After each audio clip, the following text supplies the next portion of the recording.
Hola! Toleleje, toleleje. Kunin at basahin. Kunin at basahin.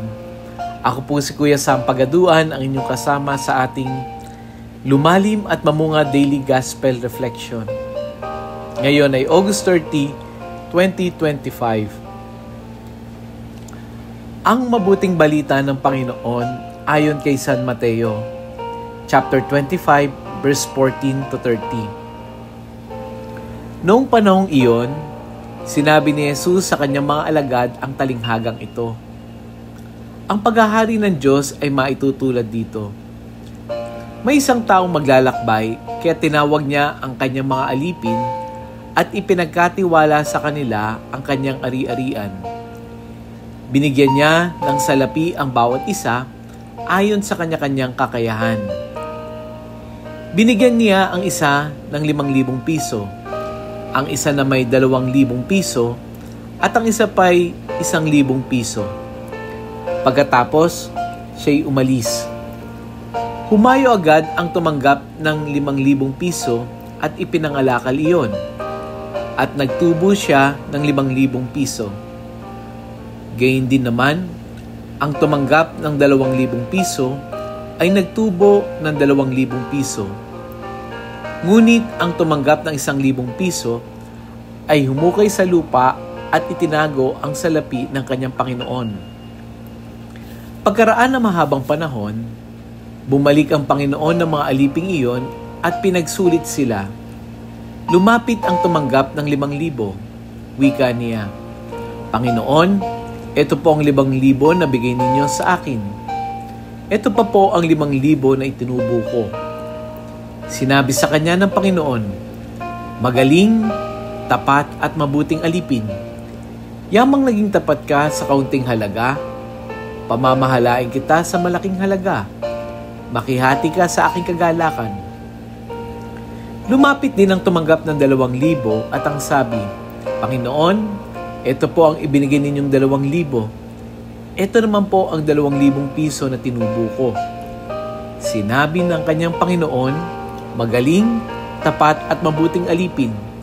Naging tapat ka sa kaunting halaga, kaya pamamahalain kita sa malaking halaga. Makihati ka sa aking kagalakan." At lumapit naman ang tumanggap ng 1,000 piso. "Alam ko pong kay mahigpit," aniya. "Gumagapas kayo sa hindi ninyo tinamnan at nag-aani sa hindi ninyo hinasikan. Natatakot po ako, kaya't ibinoon ko sa lupa ang inyong salapi. Heto na po ang 1,000 ninyo." "Masama at tamad na alipin," tugon ng kanyang Panginoon. "Alam mo palang gumagapas ako sa hindi ko tinamnan at nag-aani sa hindi ko hinasikan. Bakit hindi mo yan inilagak sa bangko? Di sana'y may nakuha akong tubo ngayon. Kunin ninyo sa kanya ang 1,000 piso at ibigay sa may 10,000. Sapagkat ang mayroon ay bibigyan pa at mananagana. Ngunit ang wala, kahit ang kakaunting nasa kanya, ay kukunin pa. Itapon ninyo sa kadiliman sa labas ang aliping walang kabuluhan. Do'y tatangis siya at mangangalit ang kanyang ngipin." Ang mabuting balita ng Panginoon. Pinupuri ka namin, Panginoong Hesukristo. Sa gospel natin ngayon, ikinukwento ni Jesus ang parabola ng mga talento. May isang amo na umalis at iniwan ang kanyang mga alipin. Iniwanan niya siya ng iba't ibang halaga. Iba't ibang halaga ng talento. Ang 2, ginamit at pinalago ang ibinigay sa kanila.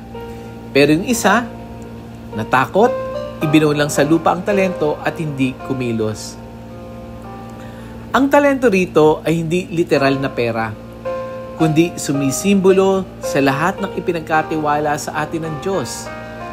Pinagkatiwalaan tayo ng oras, kakayahan, yaman, at maging ang ating pananampalataya. Yung mga alipin na kumikilos at nagpapalago ng talento, ito yung mga sumisimbolo ng mga taong hindi natatakot sumubok, mga taong nagtitiwala sa Diyos at gumagawa ng mabuti gamit ang kanilang kakayahan. Samantalang yung isa na natakot at nagbaon lamang ng salapi, ito yung larawan ng mga taong pinipigilan sila ng takot, hiya o katamaran na sa halip na gumawa ay pinili nilang walang gawin. Kung ating pagninilayan, lahat tayo ay binigyan ng Diyos ng kanya-kanyang talento.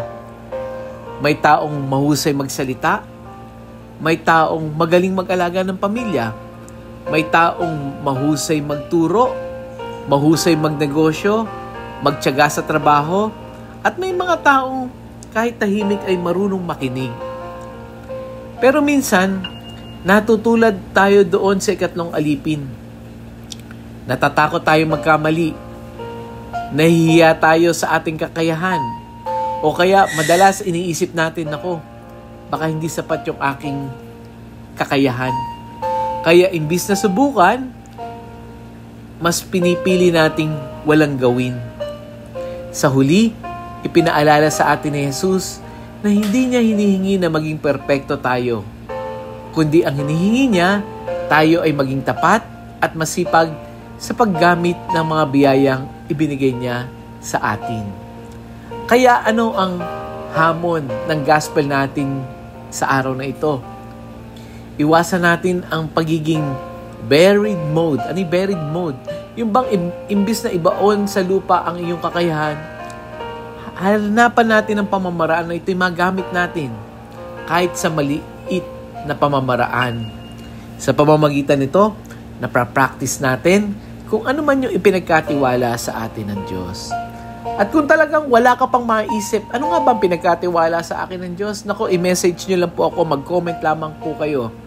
Bilang life coach, ito yung aking trabaho para ma-rediscover natin kung ano ba ipinagkatiwala sa atin ng Diyos.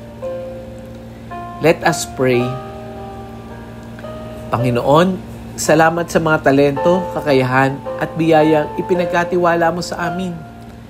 Turuan mo kami na huwag matakot, huwag magtago, kundi gamitin ang mga ito para sa paglilingkod sa iyo at sa aming kapwa. Bigyan mo kami ng lakas ng loob na magtiwala sa iyo, lalo na kapag kami ay nagdududa sa aming sarili. Nawa, sa bawat gawa namin, ikaw ang maparangalan. Amen. Na-bless po ba kayo ng gospel natin for today? Meron kang talent, share natin ito. Yung kaibigan mo, kapamilya mo, yung mga nasa GC natin, meron din silang talent. Kaya lang baka ito yung kailangan gisingin. Ibahagi natin yung gospel na ito sa kanila. Baka mamaya ito yung parang maging dahilan para kumilos sila at madiscover nila yung talent nila. Huwag din natin kakalimutan na i-follow ang mga social media accounts natin. Kuya Sam Pagado, nasa Facebook yan, YouTube, TikTok, Instagram, no? Para mas makapag lumalim yung ating pananampalataya sa pamamagitan ng iba't ibang mga content. Muli, ako po si Kuya Sam Pagaduan, lagi nag-aanyaya. Halina, tayo ay lumalim at mamunga. Lumalim sa pananampalataya at mamunga na mabubuting gawa. God bless us all.